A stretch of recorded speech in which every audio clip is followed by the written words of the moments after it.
வணக்கம் சினிஃபைல்ஸ், நான் உங்க born for cinema.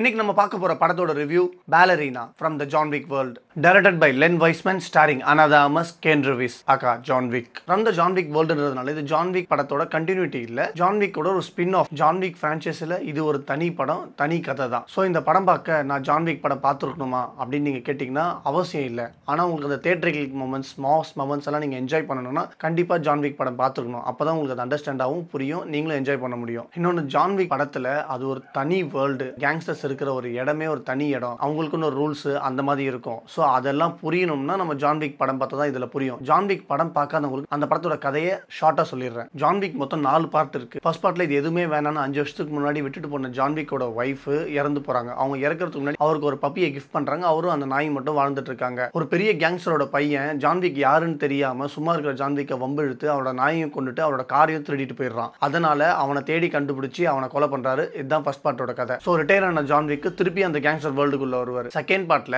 அவர் திருப்பியும் வந்ததுனால ஒரு பெரிய கேங்ஸ்டர் John Wickை ஃபோர்ஸ் பண்ணி அவனுக்கு ஒரு வேலை செஞ்சு கொடுக்க சொல்லுவான். அவரும் அந்த வேலையை செஞ்சு முடிச்சோடனே John Wickை ஏமாத்தி John Wick மேலேயே ஒரு $7 million பவுண்டி செட் பண்ணிடுவான். அதுல இருந்து தப்பிச்சு அவனையே கொன்னுடுவாரு. இதுதான் செகண்ட் பார்ட்டோட கதை. ரூல்ஸை மீறி அவனை அவங்க இடத்துல கொலை பண்ணதுனால அவனை சிண்டிகேட்ல இருந்து வெளியே தூக்கிட்டு அவனுக்கு மேல பொசிஷன்ல இருக்கிறவங்க John Wick மேல $14 million பவுண்டி செட் பண்ணிடுவாங்க. ஸோ இதுல இருந்து எப்படி தப்பிச்சு என்ன ஆகுது அப்படின்றது தான் தேர்ட் பார்ட் அண்ட் ஃபோர்த் பார்ட்டோட ஸ்டோரி. இந்த படம் வந்துட்டு John Wickோட தேர்ட் பார்ட்ல நடக்கிற டைம் லைனோட ஸ்பின் ஆஃப். இந்த படத்துல Ana de Armas ஈவ்ன்ற கேரக்டர் ப்ளே பண்ணியிருக்காங்க. இந்த படத்தோட ஓப்பனிங்ல ஈவும் அவங்க அப்பாவும் தனியா ஒரு ஐலாண்ட்ல ஒரு தனியா வீட்டில் இருப்பாங்க. அந்த வீட்டில் நிறைய பேர் அவங்க அப்பாவை கொலை பண்ண வருவாங்க. இந்த பொண்ணை கூட்டு போக ட்ரை பண்றதுக்காக வருவாங்க. ஆனா அவங்க அப்பா இந்த பொண்ணை காப்பாத்திட்டு அவங்க அப்பா மட்டும் செத்து போயிடுவார் அங்கேயே. அந்த பொண்ணை John Wick படத்துல அந்த கான்டினென்டல் ஹோட்டல்ல இருக்கிற அந்த மேனேஜர் வில்சன்ற மேனேஜர் வந்து இந்த பொண்ணை கூட்டு போயிட்டு, ஆக்சுவலா இந்த பொண்ணுக்கு வந்துட்டு பேலரினா டான்ஸ் ரொம்ப பிடிக்கும். அதனால தான் இந்த பொண்ணை கூட்டு போய் அங்க விடுவாங்களே. ஏன்னா அங்க டான்ஸ் ட்ரெயின் பண்ணுவாங்க,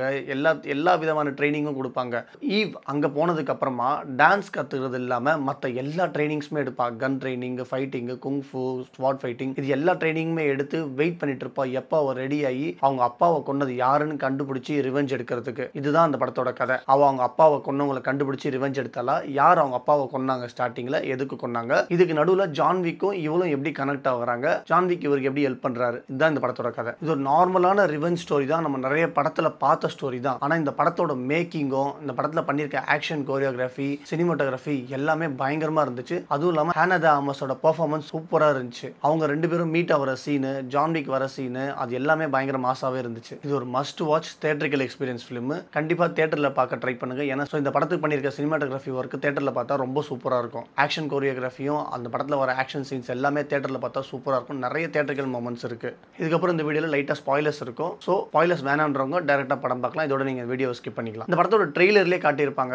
இவங்க ரெண்டு பேரும் மீட் ஆகிறது, எங்க மீட் ஆக போறாங்க, John Wick எங்க வர போறாருன்னு சொல்லிட்டு. ஏன்னா அந்த தேர்ட் பார்ட்ல John Wick அந்த லேடியை வந்துட்டு பாக்குற இடத்துல அந்த ஈவென்ற கேரக்டர் நின்று பாக்குற மாதிரி ட்ரெய்லர்லேயே காட்டியிருப்பாங்க. ஸோ அந்த இடம் தான் அவங்க ரெண்டு பேரும் மீட் ஆகிற சீனு சூப்பரா இருந்துச்சு. அந்த சீனு தியேட்டர்லேயே பயங்கரமா எல்லாரும் பயங்கரமா என்ஜாய் பண்ணி, ஏதோ நம்ம தமிழ் ஹீரோக்கு ஒரு எந்த அளவுக்கு ஒரு அப்ளாஸ் இருக்குமோ அந்த அளவுக்கு ஒரு பயங்கரமா கத்தி மாசா இருந்துச்சு அந்த சீனை பாக்குறதுக்கு. ஏன்னா எனக்கு இதுதான் ஃபர்ஸ்ட் படம் John Wick படம் நான் தியேட்டர்ல பார்த்தது. அதுக்கப்புறம் இந்த படத்தோட கிளைமேக்ஸ் பொசிஷன் தனியா ஒரு ஊர்ல நடக்கும், ஒரு ஹில் ஸ்டேஷன்ல நடக்கும்.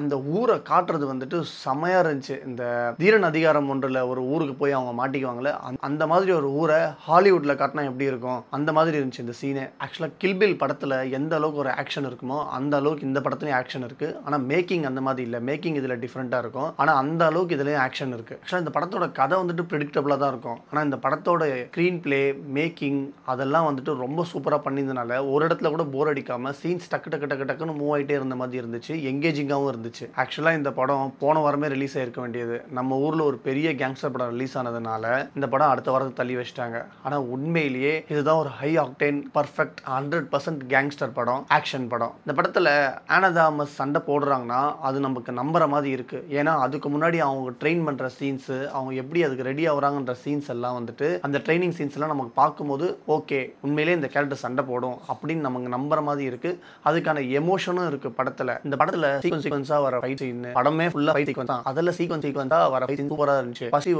கன்ஸ் அதெல்லாம் வாங்குற ஒரு இடத்துக்கு போவா, அதே ஜான் விக் போய் வாங்குற அதே இடம் தான். இவ போய் வாங்குவா, புதுசா இருப்பா, அவன் புதுசா இருக்கா அப்படின்னு நினைச்சுதான் கூட்டு போய் உள்ள கன்ஸ் எல்லாம் காட்டிக்கிட்டு இருப்பான். அங்க இவளை அட்டாக் பண்றதுக்காக வருவாங்க. அந்த இடத்துல ஒரு ஃபைட் சீக்வன்ஸ் இருக்கும், ஃபுல்லா பாம்பை வச்சு ஹேண்டில் பண்ணி ஒரு ஃபைட் சீக்வன்ஸ் இருக்கும். அந்த சீன் அதுக்கப்புறம் ரெஸ்டாரண்ட்ல ஒரு ஃபைட் சீக்வன்ஸ் வரும். அந்த ரெஸ்டாரண்ட்ல போனோம்னே எல்லாருமே ஒரு காமன் பீப்புளா தான் இருப்பாங்க. இவ நார்மலா போயிட்டு ஒரு காஃபி வாங்கி குடிக்கிற மாதிரி தான் போய் பேசிட்டு இருப்பா. நார்மலா சின்ன பசங்க அவங்க அம்மா அந்த மாதிரி தான் இருப்பாங்க. போனதுக்கு அப்புறமா ஆனா அந்த ரெஸ்டாரண்ட்ல ஒருத்தர் இவளை அட்டாக் பண்ண வருவாங்க. அதுக்கப்புறம் பார்த்தா அங்க இருக்கிற ஆளுங்களே எல்லாருமே இவளை அட்டாக் பண்ண வருவாங்க. ரெஸ்டாரண்ட்ல வேலை செஞ்சிருக்க சர்வர்ல இருந்து அந்த ரெஸ்டாரண்ட்ல அந்த சின்ன பையனை கூட்டு போன அம்மால இருந்து எல்லாருமே வந்து சண்டை போடுவாங்க. அந்த சீன் சூப்பரா இருந்துச்சு படத்துல. அங்கிருந்து இவ பயங்கரமா சண்டை போட்டு பயங்கரமா ஏறி போவா. அந்த சீன் சூப்பரா இருந்துச்சு. அதுக்கப்புறம் படத்தோட கிளைமேக்ஸ் பொசிஷன்ல வரதும் ரெஸ்டாரண்ட்லயாவது அந்த ரெஸ்டாரண்ட்ல சுத்தி இருந்தவங்க தான் வந்தாங்க. அதுக்கப்புறம் அந்த ஒரு ஊரே வரும் அட்டாக் பண்ண. அந்த ஊர்ல இருக்கிற யாரு வேணாலும் அடிப்பாங்க. அந்த மொத்த பேர்கிட்டயும் சண்டை போட்டு தப்பிச்சு அங்க இருந்து தப்பிப்பா. சூப்பரா இருந்துச்சு. பப்ஜிக்கு முன்னாடி மினி மில்ட்டியான்னு ஒரு கேம் இருக்கும். அந்த கேம்ல இந்த ஃபயர் கன் மாதிரி வரும். அந்த கன் எடுத்து ஷூட் பண்ணா அப்படியே எரிஞ்சிருவாங்க. அந்த மாதிரி இதுல ஒரு ஃபயர் கன்ல ஒரு சீக்வன்ஸ் இருக்கும். ஃபயர் கன் எடுத்து 2 பேர் மாத்தி சுட்டு எல்லாரையும் எரிய விடுவாங்க. இவகிட்ட இருக்கிற அந்த ஃபயர் கன் காலி ஆனதுக்கு அப்புறம் ஆப்போசிட்ல இருக்கிற அந்த ஃபயர் கன்ல விடும்போது இவ தண்ணி எடுத்து அடிப்பா பைப்ல. அந்த சீக்வன்ஸோட மேக்கிங் படத்துல சினிமாட்டோகிராஃபியோட டாப் ஆங்கிள் காட்டுவாங்க. அந்த சீனே வந்து படத்துல ரொம்ப சூப்பரா இருந்துச்சு. இந்த படத்துல ட்ரைனிங் சீக்வன்ஸ் வரும். அந்த ட்ரைனிங் சீக்வன்ஸ் எல்லாமே சூப்பரா இருக்கும். அதுல ஒரு சிச்சுவேஷன்ல வந்துட்டு இவளால சண்டை போட முடியாம இவளுக்குன்னா டபுளா இருக்கிற ஒருத்தன் கூட சண்டை போட முடியாம நின்னுடுவா. அப்போ அந்த ட்ரெயினர் வந்து கேட்பான், ஏன் என்ன பண்ற, நீ ஏன் சண்டை போட முடியல அப்படின்றப்போ அவன் என்னோட வெயிட் என்னோட ஹெவியா அவனை என்னால அடிக்க முடியல அப்படின்னு சொல்றப்போ அதெல்லாம் பிரச்சனை இல்ல, உன்னால அவனை முடியும், நீ முடியும் நினைய அடிக்கலாம் அப்படின்னு சொல்லிட்டு அவங்க வந்துட்டு ஃபைட் லைக் a girl அப்படின்னு சொல்லிட்டு, இதுக்கு முன்னாடி நான் அந்த மாதிரி ஒரு டேக் லைன் கேட்டதே இல்லை, ஃபைட் லைக் a girl அப்படின்னு சொல்லிட்டு அது சொன்னதுக்கு அப்புறமா போயிட்டு பயங்கரமான ஒரு ஃபைட் நடக்கும். அது சூப்பரா இருந்துச்சு. இந்த படம் ஜான் விக் மாதிரி இருக்குமா அப்படின்னு நீங்க கேட்டீங்கன்னா அதையும் இதையும் நம்ம கம்பேர் பண்ண முடியாது. ஏன்னா அது ஒரு மாஸ்டர் பீஸ். அந்த மாஸ்டர் பீஸ் அந்த லெவலுக்கு அது செட் ஆயிடுச்சு. ஸோ அந்த படத்துக்கு நீங்க எக்ஸ்பெக்ட் பண்ணி அதை கம்பேர் பண்ணி போவானா. இது டிஃப்ரெண்டான படம், டிஃப்ரெண்டான கேரக்டர். ஸோ அந்த கேரக்டரோட செட்டப்பே இப்போதான் இந்த படத்துல தான் ஸ்டார்ட் பண்ணியிருக்காங்களே. ஸோ இந்த கேரக்டரோட எண்டிங்ல தான் அந்த ஜான் விக் லெவலுக்கு இந்த படம் செட் ஆகும். அந்த அளவுக்கு இந்த படமும் மாசா இருக்கு, ஆக்ஷன்லாம் சூப்பராகவே இருக்கு. இந்த படத்தோட எண்டிங்ல ஒரு லேடி ஜான் விக் கேரக்டரே இந்த படத்துல கிரியேட் ஆயிருக்கு. ஆக்சுவலாக எல்லாருக்கும் ஜான் விக்கும் இந்த ஈவ் கேரக்டரும் எப்போ மீட் பண்ணுவாங்க, இந்த படத்தில் எப்படி இருக்கும் அப்படின்றத பார்க்க பெரிய எக்ஸ்பெக்டேஷனாக இருந்திருக்கும். ஆனால் எனக்கு வந்துட்டு நாக்னு ஒரு படம் இருக்குது. அதில் கேன் ரிவிஸும் ஆனா த ஆமஸும் நடிச்சிருப்பாங்க. அந்த படத்தில் கேன் ரிவிஸை வச்சு செஞ்சுருப்பாங்க ஆனா த ஆமஸ். ஸோ அந்த 2 காம்பினேஷன் இந்த படத்தில் பார்க்க எனக்கு பெரிய எக்ஸ்பெக்டேஷனாக இருந்துச்சு. ஆக்சுவலாக அந்த படம் தான் ஆனா த ஆமஸ்க்கு ஹாலிவுட்டில் ஒரு கரியர் பிகினிங் மூவியே. ஒரு 10 இயர்ஸ் கேப்பில் இப்போ ஜான் விக்ன்ற ஒரு பெரிய ஃப்ரான்ச்சைஸில் அவங்களே லீடாக ஒரு படம் பண்ணியிருக்காங்க. இப்போ இந்த படத்தை கண்டிப்பாக தியேட்டர்ல பார்த்து என்ஜாய் பண்ணலாம். Must watch theatre film. Movie reviews மட்டும் இல்லாம நான் 1000 வேர்ல்ட் பெஸ்ட் மூவிஸை ரெக்கமெண்ட் பண்ணிட்டு இருக்கேன். ஸோ அந்த மூவிஸ்லாம் நீங்க மிஸ் பண்ணாம பார்க்கணும்னா சப்ஸ்கிரைப் பண்ணிக்கோங்க. இந்த வீடியோ உங்களுக்கு பிடிச்சிருந்துச்சுன்னா லைக் பண்ணுங்க. ஜான் விக் ஃபேன்ஸ் எல்லாருக்கும் ஷேர் பண்ணுங்க. Until then, signing off from the world of John Wick.